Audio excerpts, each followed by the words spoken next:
All right, so we have about 8 people. We will go ahead and get started. Good afternoon, everybody. Let me get my, never mind, I won't get my video going. Good afternoon, everybody. Thanks for joining us for this afternoon's Lunch and Learn session presented by the MassMutual Federal Credit Union.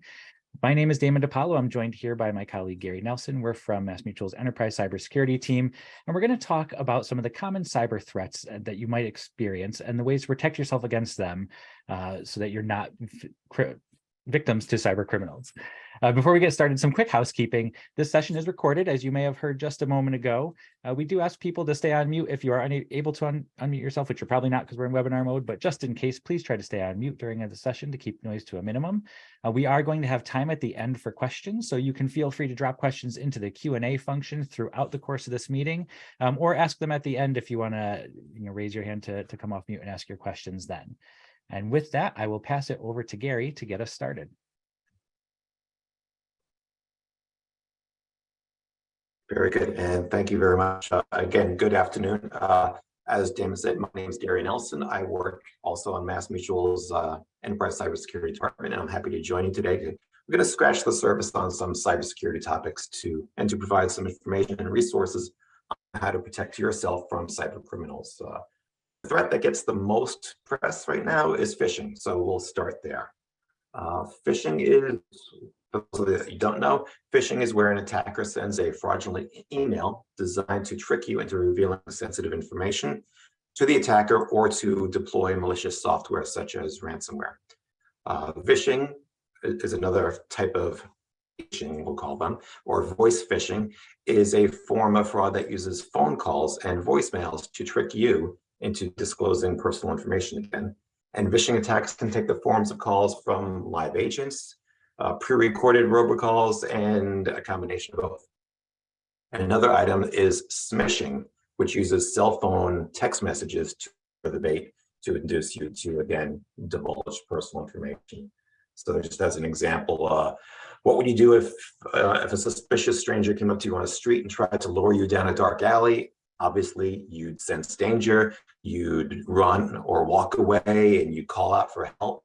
But what if that stranger approached you through email? You might feel it's safe to click on an email or maybe open an attached file, but be careful. Typically, it's a trap. Phishing emails use a variety of technical tricks to steal information. Malicious web links is one of the items that you could click on in a phishing email. You're asked to click on the link, and that takes you to an imposter website or a site that's infected with malware. Another trick that they might use is malicious attachments, where you're urged to open up an unexpected attachment that contains malware. Or there might also be a fraudulent data entry form in one of your phishing emails where you're prompted to enter in sensitive information like your user ID, password, credit card data, and maybe phone numbers as well. So what are the consequences of falling for phish? Lost money, obviously, is a big thing. It's the main reason. Obviously, it's fine that they're after your money. So access to your financial accounts, your credit cards, tax returns filed in your name. Don't worry, they are not filing the tax returns to make a payment for you if they're trying to get a tax refund in your name. Loans, mortgages. My parents don't go on the computer. They're 88 years old. So for them, the financial stuff isn't a big thing because they don't do any financial banking. But if they lost access to their photos and videos and files, they would be distraught. So that's another item that's a big consequence of falling for a phish. All of these would take weeks or months to recover from. So, and just one item that I just wanted to raise up, that despite many media outlets that what they've reported recently, the member or customer is responsible for when they fall for a phishing scam. For example, you might receive a phishing email and you engage. Eventually, you talk with the scammer and they convince you that this is great way for you to make some money. It'll only cost you $1,000 and they will unlock all the secrets for you. But then they ask you to pay them in the forms of gift cards. That's definitely a red flag, obviously, right there. Anything with a gift card is a red flag.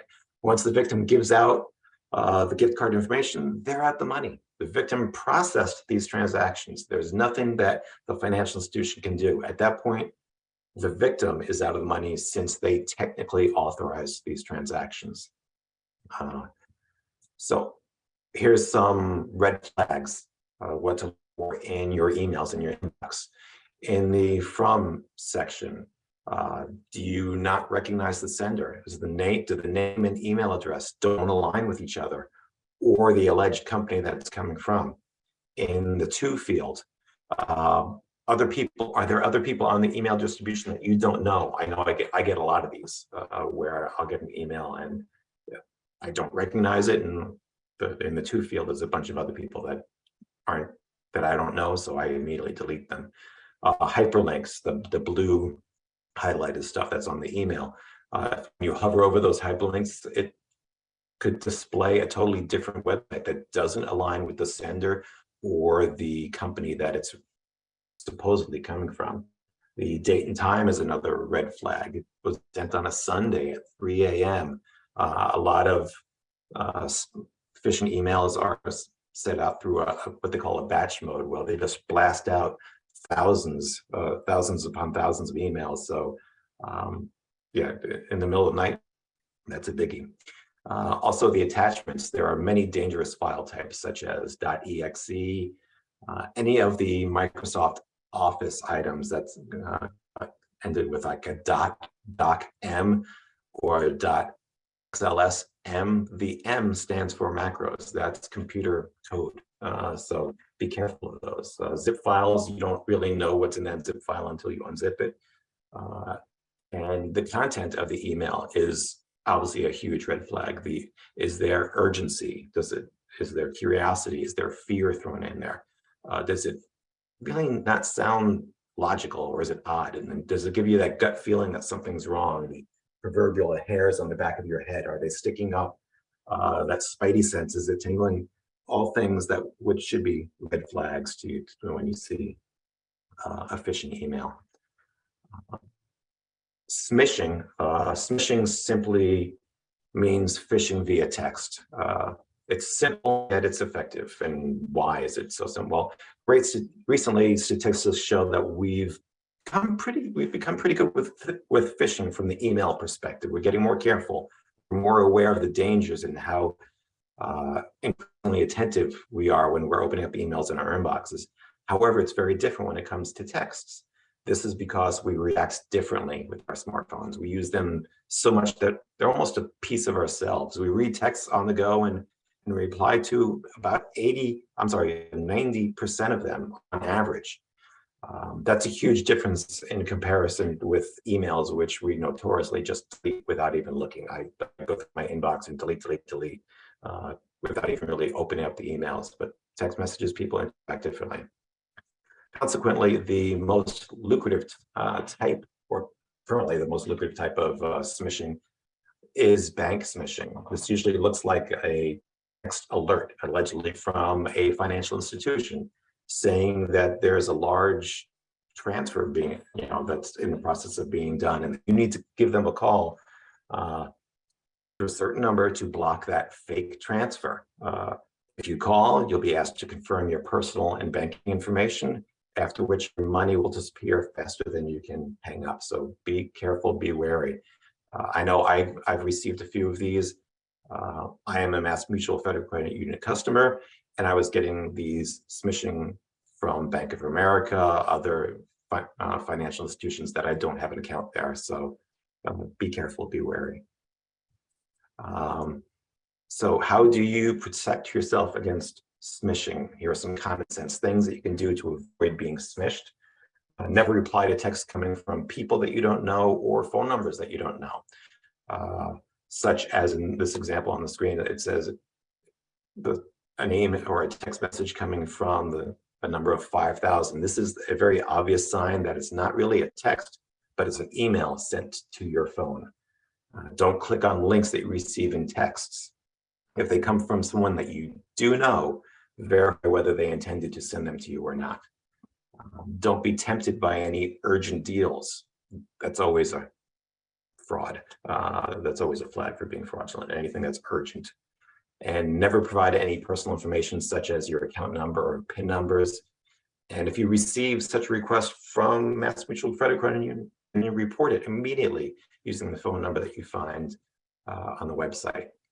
And just to let you know, financial institutions will not contact you and ask you to provide personal financial information such as your social, your account number, your bank login information. Consequently, though, if you contact the credit union yourself, they will ask you verification questions to validate your identity. And at times they might ask some of these questions, depending on the type of relationship that you have with the institution. But keep in mind, there's a difference there. One is the credit union will not reach out to you asking for this information. When you reach out to the credit union, they do need to validate your identity. And now I'd like to pass it on to Damon, who will discuss vishing. Thanks, Gary. So as Gary mentioned earlier, vishing is another form of phishing called voice phishing. It is conducted over the phone and oftentimes will be attempting to do the same things, gain access to personal or financial information so that the attacker can use it for nefarious purposes. Another opportunity people use vishing for is to gain information about an organization or employees or another individual that they're going to target in a spear phishing attack or a targeted phishing attack. And by getting information from you about that person or that organization, it helps them to build credibility when they go for their actual target. So sometimes a vishing attack might feel innocuous. It might feel like something that's really not threatening. They're not trying to get my personal information. They're just asking about the head of marketing and trying to get his number because they have to call him. Well, now they're getting information that they can use to sound like a credible person when they call him and form a phishing attack against him.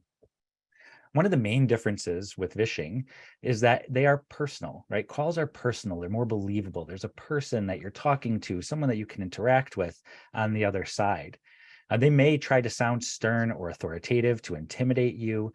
They may use fear and play on your emotions, which they can detect through your voice. And you might hear of attacks where people call and they tell someone that their grandchild is in trouble overseas and they need to send money to get them out of, a foreign prison or out of this foreign trouble or get them back into the country. And they'll be able to tell if it's working and adjust their techniques as they go. That's really the biggest danger with vishing is the fact that the attacker can improvise. They're able to respond to how you're reacting. It's not like you can just delete the call necessarily. So they can try to hold on to you and try to manipulate you. They may also take a completely opposite approach. They may sound helpless or polite. Sometimes they'll use background sound effects, literally go on to YouTube and get the sound effect of a baby crying in the background to gain sympathy and make themselves sound like they're worn down and they just need your help to get this last bit of information, and try to manipulate you that way into doing something that you might not otherwise do, but as a good person, you want to be helpful. But in the end, it's all in that same effort to gain unauthorized access to some kind of information that they shouldn't have, or an account, or build that portfolio to use in a targeted attack. And since those attackers are prepared, you need to be too. One convincing performance can cost you dearly. That ability to improvise can really be the difference between detecting something and giving in. But always remember, you have the most powerful voice in these situations. You can always say no. You can always put more time into the equation. Time is the enemy of cyber threat actors, because the more time you have to think, to analyze, to research, the less likely they are to succeed. So if you use the following techniques, you can defend against vishing calls. 1, avoid the call. I almost never answer my phone if I don't recognize the number. If that person is not in my contacts, I'm not going to pick up. What I will do is wait for them to leave a message. If they don't, probably wasn't important or legitimate. If they do, and they're telling me that my 22-year-old pickup truck has a warranty that's about to expire, I know it's not anything I really cared about in the beginning. Or if it's someone that's legitimate, I can call them back. Verify the call. If something doesn't feel right about it, absolutely take the time to confirm the legitimacy of that call or that voicemail. Use a known or official contact channel to follow up and see if it's something legitimate. Sometimes I'll get those calls from a financial institution that indicate that there's been a fraudulent charge on one of my cards.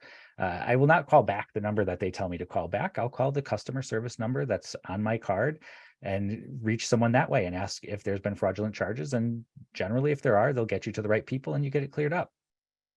So never use the contact information that's provided to you in the channel that you're being attacked through or potentially attacked through, because that can also just lead you back to their ecosystem that they control. They can give you an email address that they control and they can answer. They can give you a phone number that one of their colleagues or one of their partners is going to answer on and continue the farce. And end the call. If it's confusing, if it seems suspicious, if it just doesn't feel right in your gut, or like Gary said, the hair is standing up on the back of your neck, hang up. No harm, no foul. Nothing horrible is going to happen from hanging up the phone. If the FBI really wants you for back taxes, not legitimate, they're going to find other ways to get a hold of you. They're not going to show up at your door with a SWAT team and drag you out. So, when things start to go off the rails, things don't feel right, just hang up. You owe that person on the other end of the phone nothing. And then finally, report the call. You can report suspicious work-related calls to the security team at your work or your manager. And then for personal things, you can follow local or regional recommendations if there is a division of your local government that accepts fraud calls. You can do that. If someone is pretending to be from a specific institution that you're a member of, you can report it to that institution so that they can be aware that they're being used as a pretext for the phishing attacks. Next slide, please, Gary. So across all of the ishings, you probably noticed a couple of things that were common. Very often in phishing, vishing, or smishing, they're going to pressure you to act quickly. They're going to try to make emotional appeals. They're going to use urgency, curiosity, fear, familiarity. These are all tried and true tactics that they're going to use over and over again, no matter what channel. They're going to play upon strong emotions like curiosity, fear, or greed to try to get you to take an action. Some examples of some of those things: urgency.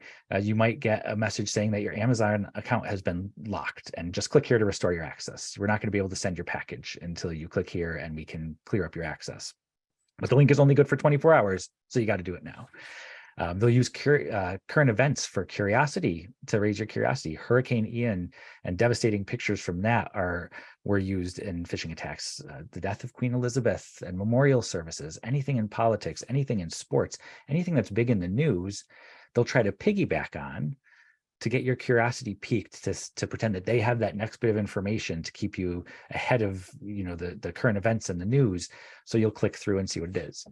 Fear, I mentioned the arrest warrant thing, right? That one's a very commonly used one. The relative being kidnapped that I mentioned. Sometimes they'll say that they want you to pay in gift cards to help with whatever it is. I've received phishing emails that said that the FBI had a warrant out for me and I just needed to send gift cards to clear it all up.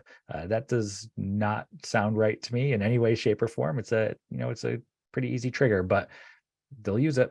And they'll use more convincing tactics, more convincing fear tactics as well. And then familiarity. Who hasn't gotten a fake Facebook friend request from someone you're already friends with because their account has been copied and someone is using it to try to reach out to their publicized friend list?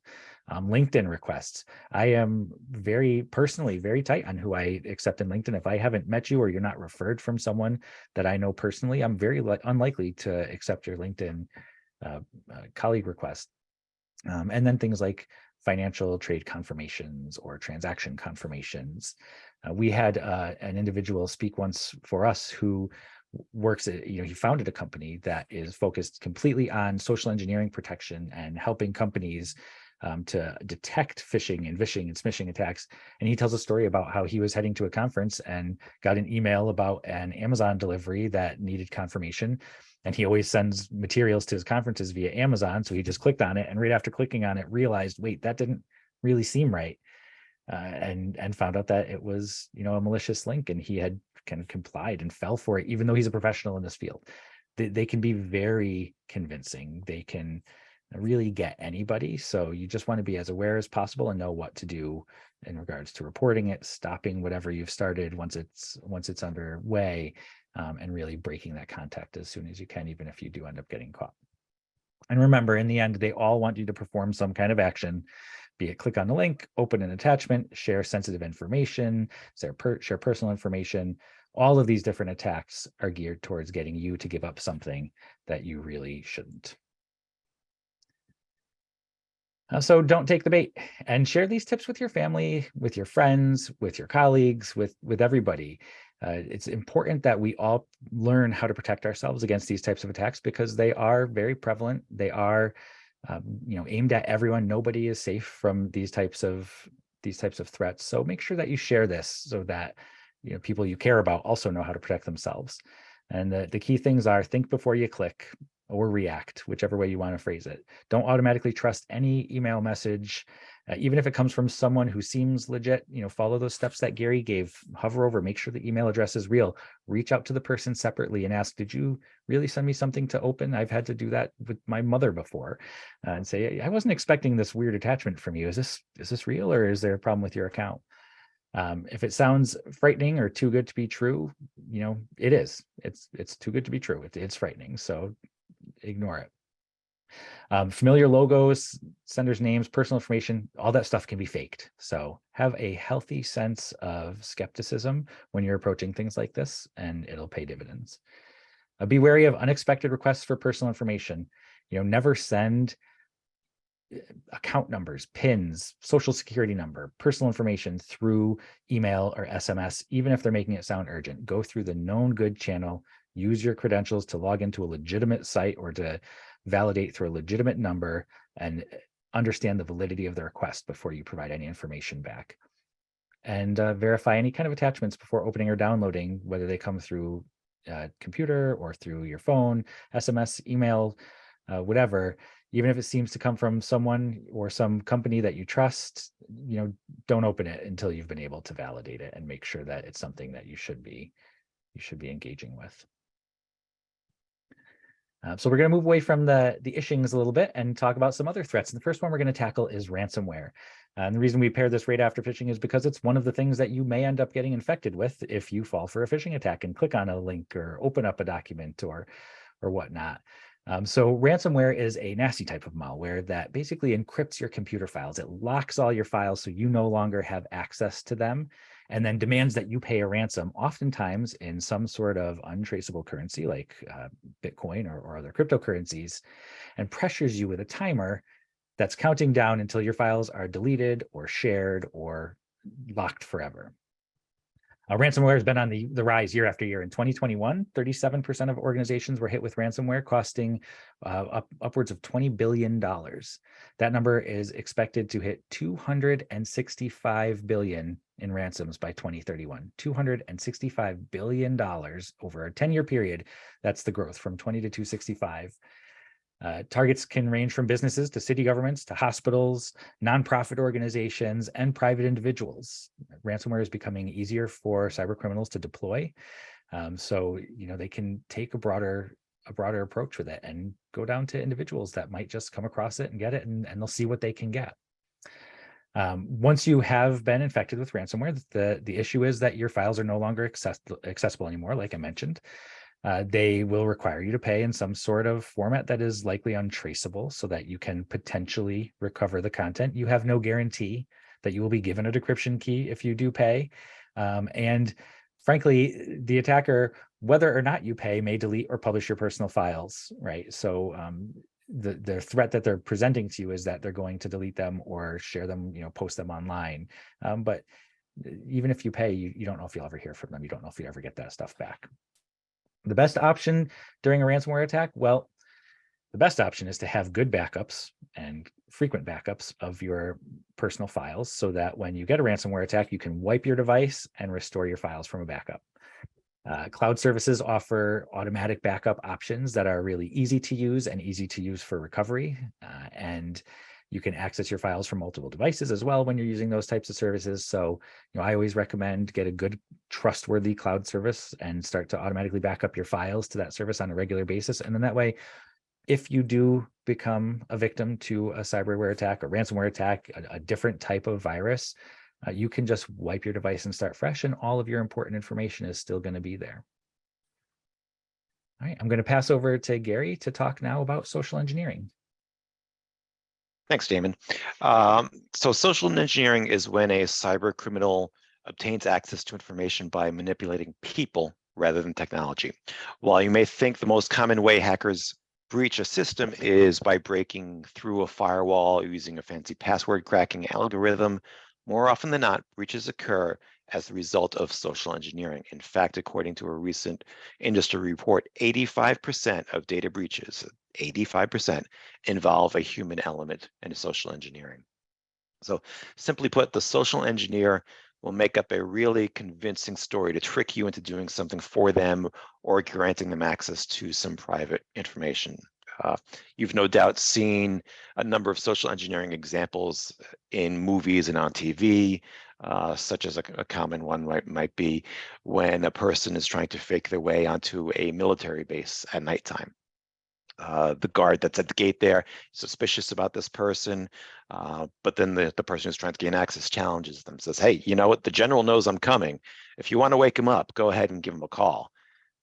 The guard is intimidated, the guard and then simply waves the person through. That's just an example of social engineering. I know there's I think it was Ocean's 8 also had a very good social engineering one where the actress got into a hotel and all of this free comps information stuff. But some information that's used by these cyber criminals is generally public record, like your name or maybe the company that you work for. But we do have control over what we post on social media sites like Facebook, LinkedIn, and others. Social engineers love to use the details that they find on your social media profiles to create a convincing story to reach out to you or to somebody that you know that pretending to be you. The more private you are online is the better, obviously. With that in mind, look over your social media profiles one more time with an eye of a social engineer to maybe remove any information that you think could be used against you. Do you list the high school that you graduated from on your Facebook profile? A social engineer can easily answer that question, where did you go to high school? Because they just pull that information off of your Facebook profile. Or they could also say, I'll determine, who's your high school mascot? Well, if they know where you went to high school because of Facebook, they can easily know who your high school mascot is. Another common security question is, what's your favorite color? This could be easily guessed from a quick look through your social media and looking at profile pictures. Gee, you know, that person sure likes wearing red a lot. Maybe that's their favorite color. Social engineering attacks circumvent the technical controls that companies put in place, again, such as IDs, passwords, antivirus, encryption, intrusion detection systems, because it's easier and faster to fool a user than to break into a computer system using hacking tools and technology. Social engineers target individuals as well as large organizations. They aren't above a small-time swindle. So here's some good advice to share with family and friends. Be skeptical. Damon was hit that point many times. Be skeptical. Don't blindly trust strangers. A person on the phone or the sender of the email, they will make a very strong case for themselves about why you should provide them the information that they want.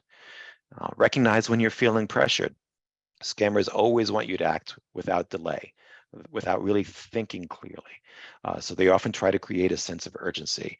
If you feel pressured, realize that you're feeling pressured and take a moment and think, why am I being pressured? What's going on here? Analyze the situation. Even from a physical standpoint, ask for ID. If somebody arrives at your office or your home, ask for identification.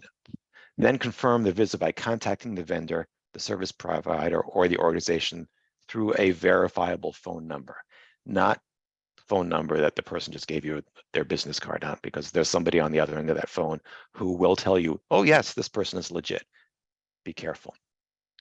Stay alert for shoulder surfers. Don't let anybody watch what you're typing on your screen, or so shield your pins and your passwords at all times. So passwords.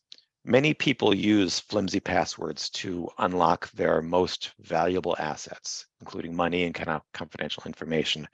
Unfortunately, everybody, or fortunately, everyone can learn how to make passwords stronger. So let's say you're going onto a website, you need to create a password, and it says, well, your password needs to be at least 12 characters long and includes numbers, symbols, upper and lowercase letters. So you think of a word that you can remember. You capitalize the first letter, you add a digit, you add an exclamation point at the end of it, you come up with a password of strawberry1 exclamation point with a capital S. Unfortunately, hackers have sophisticated password breaking tools that can easily defeat passwords based on dictionary words like strawberry and very common patterns such as capitalizing the first letter of your password. Increasing a password's complexity, randomness, and length can make it much more resistant to hackers' tools. For example, an 8-character password could be cracked by an attacker in just a few hours. A 12-character password would take about 2 weeks for somebody to crack. The 20-character password would take 21 centuries to crack with the current technology in place. My suggestion is to use a passphrase instead. A passphrase is just simply a sentence-like string of words that's longer than a traditional password, easy to remember, and difficult to crack. Typical passwords range on average from 8 to 16 characters, while passphrases can reach up to 100 characters or more, depending on the system. Passphrases generally are easier to remember also. People find it easier to remember 4 to 8 random words than a 16-character password where they've replaced letters with @ or exclamation points. So remembering the words is easier. Passphrases can be created that are almost impossible to crack through the use of, again, random words and being a significant length. Like I mentioned before, 20-character passwords taking a long time to crack. Applications and operating systems do support passphrases. Most modern operating systems and applications and services can accept passwords that are more than 100 characters. So things about, you really need to guard your passwords. Don't write them down. Even if you hide your passwords, somebody can find it. Don't share your passwords. You can't be sure that somebody else that you've given that to is going to keep your password credentials as safe as you do for yourself. Don't save login details in your browser. This is a big one because your browser will always say, hey, do you want to save this ID and password? Some browsers store this information in unsafe ways. And another person who can access would be able to gain access to your accounts if they get access to your device. Never reuse passwords. This is a biggie. Create a unique, strong password for each account or device. This way, a single password hacked account doesn't endanger other accounts. Create complex, long passwords, obviously, that are based, passwords that are based on dictionary words, pets' names, other personal information can be guessed by hackers very easily. So I mentioned never reusing passwords, and well, they really need to be unique, and uniqueness does matter significantly. Many people reuse passwords across multiple accounts because you've got so many passwords. The attackers take advantage of this risky behavior. So if an attacker obtains one password, even a strong one, let's say you're an Uber account because Uber was recently breached, they will try that Uber ID and password on hundreds of financial institutions to see if they can gain access to your accounts. So you're thinking, there's no way I can remember strong, unique passwords for every account, even if you use a passphrase. Well, we got a secret: password managers. These are applications that store login credentials for each of your accounts. You only need to remember one strong master password to open up that password manager's vault. Once you're logged in, the manager itself can fill in your name, the username and password onto each website that you're trying to go to. So you don't actually need to type in anything. Your password stays encrypted, meaning cyber criminals won't be able to see it as it's going across the screen. The average person has 50 to 100 services that require passwords or credentials. So we can remember a few passwords, maybe a dozen or so, but password managers are there, considered like the ultimate cheat. You don't have to worry about forgetting, and you don't have to worry about somebody else finding a list of passwords that you might have written down. The password manager tracks all of that for you. The password manager actually can even validate the site that you're logging into is not a lookalike site. pretending to be your financial institution. In short, password managers are great. They're easy to use. They're much, much safer than creating and storing and using passwords. Now you just have to do, all you have to do is remember one single password, and the password manager does all the rest. So obviously make that single password a very difficult password.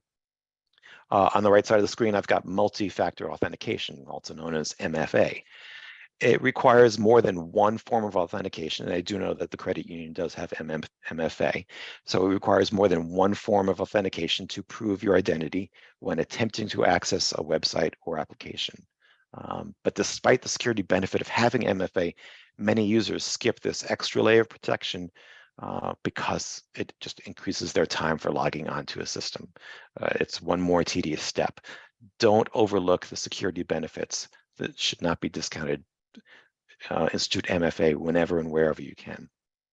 MFA alerts you of suspicious activity when you can stop a threat actor in their tracks before they successfully breach an account or system of yours. A common form of MFA may ask the user to type in an SMS code to verify. SMS code meaning text code sent to your smartphone. Another would be an actual phone call may be made to your smartphone or your home phone. And yet another way might be a special code beyond the password, one that only you know. But even a second layer of authentication can be tinkered with by cyber criminals. So make sure you set up alerts for failed login attempts and also activate geo-tracking. For instance, Google. You may have, Google can send you an email if they notice somebody or some unusual IP address from a foreign country is trying to access your account. They're putting in your security questions or responses and they're getting those answers wrong. Google will alert you and notify of that. So it's better to be safe than sorry. Set up MFA on both your business and personal accounts today. So I will go back to Damon, who will jump into mobile devices. Mobile devices, my favorite. They have rapidly replaced the personal computer at home and in the workplace in a lot of cases, and are in fact many computers and need to be protected, but are often overlooked. Now, if you think about it, your mobile device is with you all of the time. You use it for checking the weather or for doing mobile banking, for listening to podcasts. I'm a podcast addict, as is the app that I used. Navigating to that great restaurant your friend told you about, and really so much more. They are integrated into our lives in ways we probably never would have thought would happen. Your mobile device knows everything there is to know about you. In fact, it may even know you better than you do. Think about some of the recommendations or targeted ads you get that you didn't search for or you don't recall looking for, but based on the data they have about you, they know that it might be something you like, or based on something that maybe you were talking about with your friend when you had your phone out on the table. You get a targeted ad for that. Your mobile device is there. It is full of beautiful, valuable information, which makes it a beautiful, valuable target for cyber criminals. But it's really often overlooked by the user as a potential security concern. So what can we do to keep our mobile devices safe? Well, first, remember everything else we talked about, right? Everything that we talked about phishing, about social engineering, apply all those things to your mobile device and when using them. So whenever you see emails, calls, SMS messages coming through your phone call, use that common sense critical thinking to review the scenario and determine if you want to continue with it. Think about, contacts made over it. Think about the apps that you're downloading and is this coming from a safe source? Think about your password or your passcode or your pattern lock. Does anyone remember in 2018 when Kanye West had a well-publicized visit to the White House and the reporters captured him unlocking his phone? His password was a string of zeros. Obviously, that is not a secure answer for your passcode lock. You don't want to do something silly like that, but people are doing it. And if you take one thing away from this entire hour that we're together today, don't take away, use Kanye's password. Similarly, a square or spiral for your pattern lock, if you use pattern locking, not very safe. So you wouldn't use 1234 for your credit union account password. Don't use it to lock your phone because your phone has access to your credit union account, right? Your phone has access to all of your accounts. Utilize some of the password techniques that Gary talked about just a moment ago. Come up with a password or pattern lock that's unique and hard to guess. And if you have the option, use facial recognition or other biometrics. They're better than the passwords or the pattern locks and harder for people to spoof. Harder, not impossible. When we're thinking about app safety, there's lots of apps, lots of variety of apps out there, and a lot of them are available in the trusted, verified app stores. So the Google Play and Apple's App Store. So avoid downloading apps from third-party platforms or websites. Find an alternative. If you can't find that specific app, look for an alternative in the trusted app store, because it's more likely to have gone through more rigor than something that is on a third-party site. On company devices, only download apps that are pre-approved by IT or your security team. Periodically remove apps that you no longer need. This helps not only save space on your device, but it also removes potential vulnerabilities if an app is out of date or has malicious code embedded in it. If you're not using it, why have that risk sitting there? And read reviews and do a little bit of online research before downloading a new app. Check what people are saying about it. Does it present any problems? Does it bog down their device? Does it, have they noticed that there's a lot of adware associated with it? They get a lot of ads once they have it installed. Think about those things before you make the decision to download a new app. Quick quiz. Why does your favorite candy-themed Temple Run remake need to know about your location? Trick question. It doesn't. So the other thing to think about with apps is only give them the bare minimum permissions they need to serve their purpose. And if they're requesting for additional permissions, things that don't make sense, things that feel too invasive, find an alternative app. It could just be a matter of the developer being an inexperienced developer and including additional permissions that the app doesn't need. But even in that case, when the developer isn't necessarily trying to be malicious, it's introducing a vulnerability, because if that app is breached, it has access to things it doesn't need. You're giving anyone that gets access to the app more access than is required. And review the permissions you've given for apps periodically by going into settings. So when you first provide permissions to an app, it pops up and you have to authorize it. But you can also go into your app settings in your mobile device and check what any permissions you've given it are at any given time. So it's a good idea to recheck those every now and again. Other issues for mobile devices: public Wi-Fi. Connecting to Wi-Fi seems like a great idea to save some data if you're still on a metered data plan, but public Wi-Fi can be very dangerous. It is very easy for a cyber criminal to set up a fake public Wi-Fi hotspot and allow you to access. They can set it up as a pass-through and do what's called a man-in-the-middle attack, where they're able to monitor the data that you're sending over. They are able to maybe present you with a fake login screen for an application, and then you put in your credentials thinking that it's the legitimate Google login. They can snoop through your files, capture credentials that you're sending to other sites. So there's really a lot of danger in connecting to unsecured public Wi-Fi.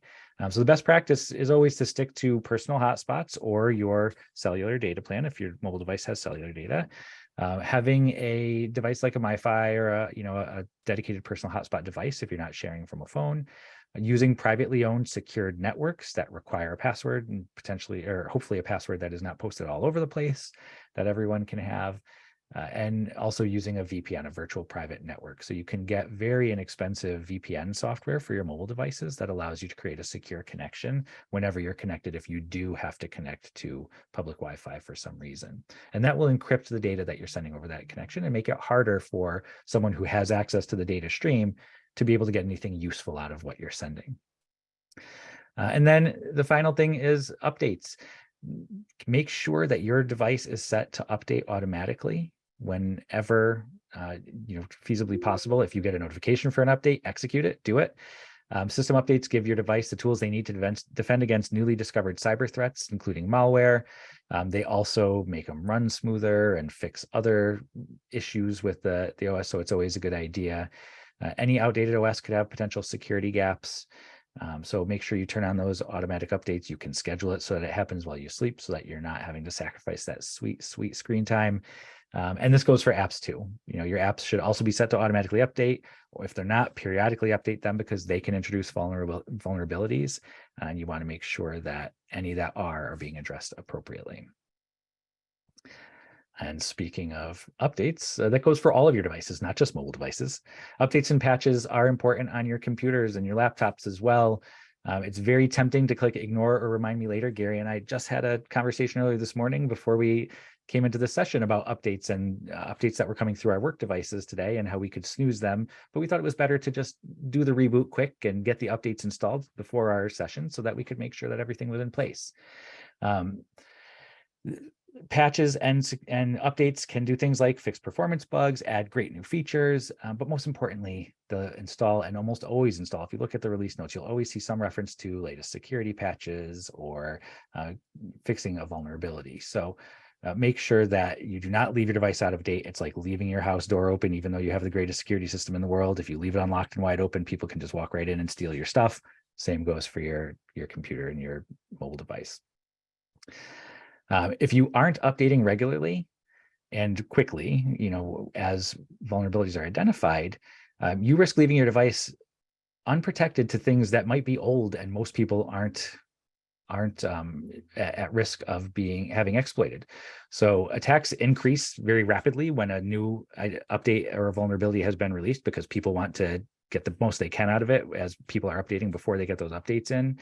And you want to be one of those early adopters so that as those increased attacks are hitting, your device isn't vulnerable. Those pesky cyber criminals, they'll try to exploit everything before the door is closed to them. And phishing alert, only apply updates that come from a trusted source. So not from your email inbox. If you're getting an email saying you need to update your device, click here so that we can help you do it.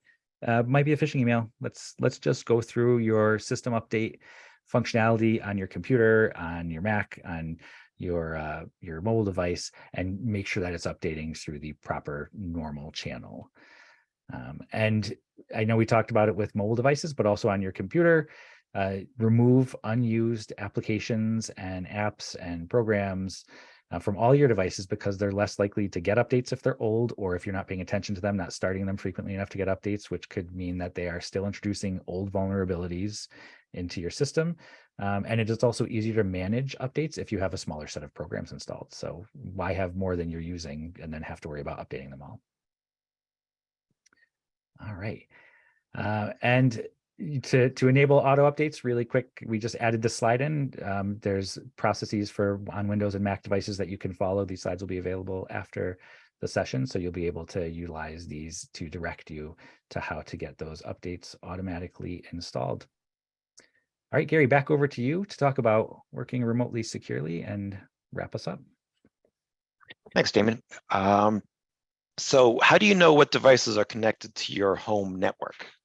You can find in this, all of this really has to do with your router, basically. You can find out what devices you have connected by going to the settings of your router. Many routers contain tools to give you that view of what's on your home network, so you can identify all of those items, whether it's your cell phone, your smart TV, your Internet of Things, your refrigerator, your alarm system, the baby monitor. It will bring up all of those items that are connected to your network. And that way you'll truly see, honestly, you'll be surprised how many things are connected to your home network. You should also, from a router perspective, change your admin password on your router. It's totally different from the password that you use to connect to your Wi-Fi network. The problem with leaving password in place is that everyone from an amateur teenage hacker to a sophisticated cyber criminal can find the password to your router somewhere online and use it to get into your network, load malware onto your system, load keyboard tracking, logging software to get all of that critical data that you don't want people to know. Encryption. And in your Wi-Fi security settings, check your level of wireless encryption.